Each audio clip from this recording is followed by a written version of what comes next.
and gentlemen, another episode of Blazin. I am Rick Blaze, and of course, our co-host, Steve. How you doing, brother? Well, I'm feeling good. It's a good Thursday. We made it over hump day. We're here Thursday. I just like to call it, like a Diet Friday. A little Friday action. Sometimes it already feels like Friday. I'm ready for the weekend. I'm ready to hit through Friday. So it's Free Friday. I'm with you. Like, yeah, it's called Thursday. Free Friday. Yeah, we're going to get right into it. So, coming down the pipeline today in SimWorld, we heard the news about Cascadia's coach, Coach Pope. Unfortunately, he has to sit down for family purposes, and we want to wish him well, his family well, and everything he has to get through or do or whatever it is. You know what I mean? That's his business. But my question to you is, Steve, again, we want to send our best to the Pope family. My question to you is, who, now that Coach Pope is stepping down from that studio, who loses more? Who is this loss going to hurt or affect more than the CEO? What do you think? So, I mean, it's definitely a tough thing. First of all, I know, you just gave all your thoughts. I just wanted to say, best to Coach Pope, respecting his privacy and his decision right now. More than anything, it's a league, there's a lot of competition, but, there's a lot of community in it. So just want to let Coach Pope know that we're here for him. We, hope he can handle what he's got to handle, and, we'll miss him, but you got to do what you got to do, Coach. So, but to move into the question side of things, I mean, look, my first knee-jerk reaction is, at the end of the day, who pops in my head is Arthur Lattimore. I know that him and Coach Pope had a great relationship. I know that Coach Pope would take him to work out in certain places where he could get specific experience, where he could get specific work done, things like that. He was a great mentor for Arthur. Now, here's my thing, though. Do I think it'll affect him? Definitely. I think he'll miss the personal relationship case. But Arthur Lattimore is the kind of guy who's going to get it done regardless. So in terms of on-court kind of stuff, I don't think it'll affect Arthur too much. I do think he'll miss the personal relationship. What I think it really affects is that team as a whole, because here's the thing about Cascadia. They do have a couple of nice, they're losing a couple of their pieces around Arthur this year. They are. But like they're losing Montel Cage, I believe he signed with UNLV. They're losing a couple other guys, but they have a couple pieces. Quay Dozier, they got a couple guys, but what they need is they need a couple recruits to come in and fill some holes and build that team around Arthur Lattimore. And I'm just hoping they can find a coach in time or something that they can jump on some of those guys that would really fit that role. Because with Arthur Lattimore as the centerpiece, there's no reason they can't be contenders if they get the right role players around him. So I'm thinking it affects the most their title chances. Arthur Lattimore will still do his. He'll still get, 20 whatever offers from every college in the world. Like they're all going to want him to play for them. So from an on-court standing for him, I don't know that it's going to affect him too much. But for the team and any chance they have of being a contender, I think they need to fill that role real quick because this recruiting thing is nothing we've already seen. It's been a crazy offseason already, and they got to get those role players around Arthur. That's a good point. I thought about Arthur Lattimore as well. I thought about who it took more, but then I thought about it a little bit longer. And I said to myself, that's who it affects. The city of Seattle is affected. Yeah. Seattle, first the Supersonics, now this. Like, Seattle can't seem to keep anybody in the city. Like, they always have these issues. The Sonics is not back, and now we got the situation with Cascadia. It's just the city of Seattle is really, really, really, really having to deal with this on the chin right now. I'm sure their prayers are all going out to Coach Pope and his family. But on the basketball side of things, I'm sure they're disappointed. Feels like. Now, of course, Cascadia can get another coach. Another coach is probably on the way. But this feels like starting over again for Cascadia, which feels like a starting over again on Seattle. Hell, the only thing Seattle got going right for them consistently is Starbucks. That's just what it is. At least they got that, but I don't know about that. Because here's the thing, Rick. Yes, Coach Pope's a big loss, and we know that. But at the very least, they still got that guy. They still got Arthur Lattimore. As of right now, he has not said he's looking at other options or anything. But that's as of right now. You see what and so we can see speculate. The Pandora's box is opening up now. Yeah, we can speculate all we want, but also, look, my guess would be, and guesses only go so far, but Arthur Lattimore is not the kind of guy who's going to run away from anything. I see Arthur Lattimore staying where he is. If he does open up his recruitment, that guy turns immediately into the number one recruit in the SimWorld Cup world right now, because, I mean, that is, we talked about this a couple of weeks ago. He's probably the number one player in the league coming in next year. So if he opens up his recruitment, all bets are off. Every team is moving all of their recruiting effort directly to adding Arthur Lattimore to their roster. But let's not get ahead of ourselves. Seattle still got Arthur Lattimore, and let's not forget about that other team they got up in Seattle right now. Let's not forget about team they got in Seattle. Reigning trade. No, they're not.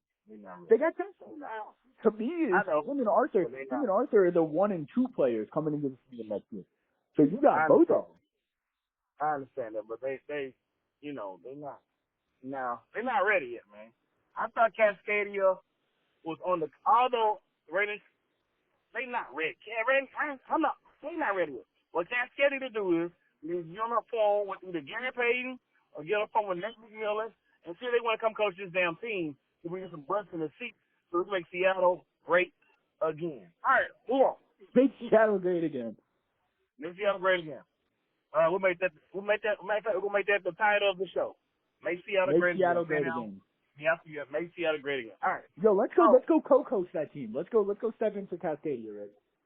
What? Don't threaten me with a good time. I heard the women. The women out there love them some brothers in Seattle. Don't make me go out there and show off and show out. Don't threaten me with a good time. I'm with it though. I am with it. So also the news is let's talk about different team now. Let's talk about Heartland. And we know we've seen the article come out here earlier. Can Heartland rebound? Can Heartland rebound with all the losses? No state takes. What do you think, sir? Look, I'm gonna be real. You want to talk about a place that's losing a lot and are going through a lot with that kind of stuff. I mean, let's talk about Heartland. First, it was Coach Skinny. Coach Skinny helped cultivate such an environment there, such a kind of theme to their organization. He really was the embodiment of that. And then as soon as he left, you started thinking about it. But then you got Renzo Bryant announced that he's gone. Then you got Carter Fields. That's arguably their 2 best players right there that were returning. But what I will say is that there is hope. My no shade takes here. Here's the thing though. So I'm actually going to go with what is probably the less popular take here. I'm going to say that they do still have a chance to be fine next year. What we're forgetting is the guys that they're keeping were big time for them last year. Clayton Young came in hot last year. He cooled off a little towards the end, but he came in hot. He's going to get to be a pretty prominent guy for them on the court. Apollo Jones, he showed some flashes last year. And then big man Honcho Hardwick, he's nothing to laugh at. He came in late in the season a little bit, maybe midway through the season, but he was pretty good. And the one thing that you can't take away from Heartland, because no coach leaving, no player leaving, nothing like that will change this, that riot house, that environment that they have there, the fans that they have there, that culture, yes, I do believe Coach Skinny enhanced it, but that culture does not go away with 1 player or 2 players or a coach.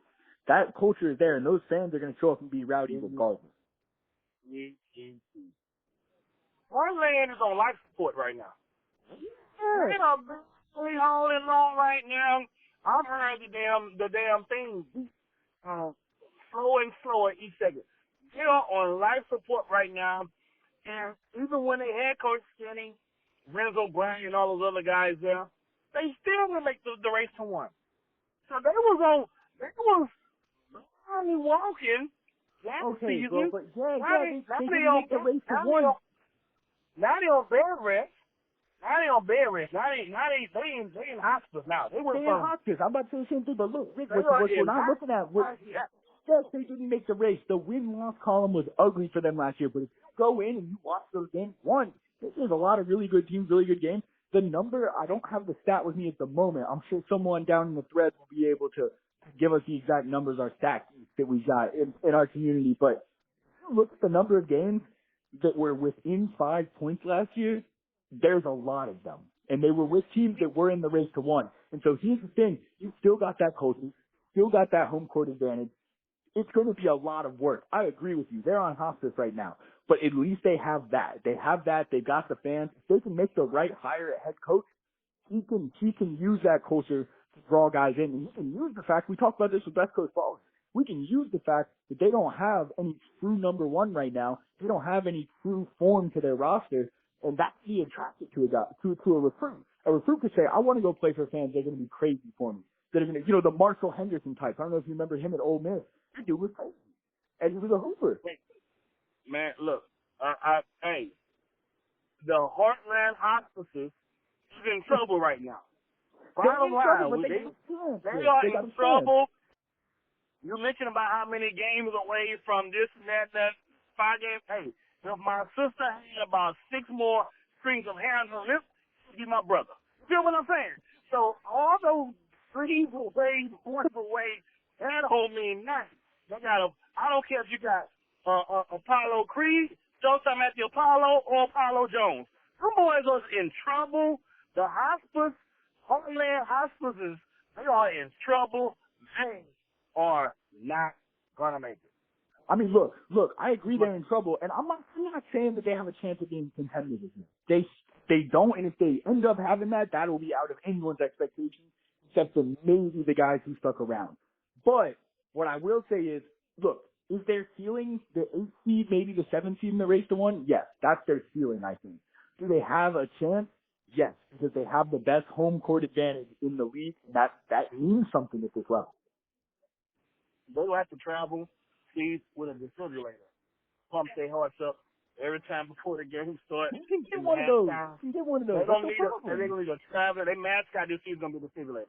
They need the defibrillator as a mascot because the Heartland Hospital is in trouble. All right, so before we got to get there, we got to get our grab bag question of the day. Here we go. The question of the day is tell me, Siege, your favorite sequel film.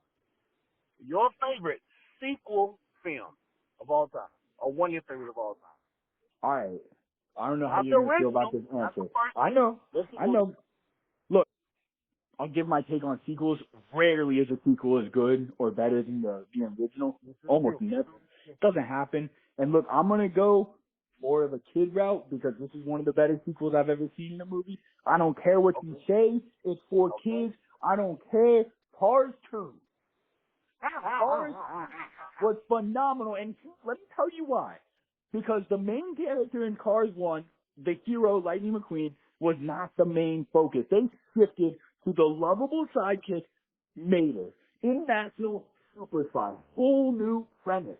They really didn't use any of the plot points from the first movie. They made it its own thing, and for that reason, it's one of the better sequels I've seen. Hey, I didn't see that coming. I've never watched Cars 2, so I'll take your word for it. For me, there were several options. I thought about Back to the Future 2. I thought about Bad Boys 2. But I got to go with a clear-cut favorite, and I don't think it's debatable, Dark Knight. Oh, yeah, okay. All right, you got me there. That is the best. That is maybe the one that's better than the original by far. Man. That's crazy. That sequel there is crazy, man. So, yeah, so hey, that's arguably the best superhero movie of all time. Not arguably, to me, that's the best superhero movie there is. That one. That's it. That's pretty damn close. That's a very arguable point. I'm gonna side with you on that. Hey, this is our time. Make sure you guys get in the thread. Y'all custom discuss. Tell me, how do you feel about being sleepless in Seattle? Oh, maybe that's the title. Sleepless in Seattle. Ooh, okay, right. We'll get some. Seattle title. I asked about sleeping. Give me your opinion in Seattle. Give me your opinion about the Heartland Hospices. And then give me your opinion about the best sequel, film, or cartoon that you've ever seen. Put in 3, let's come and discuss. Till tomorrow, Siege. We out.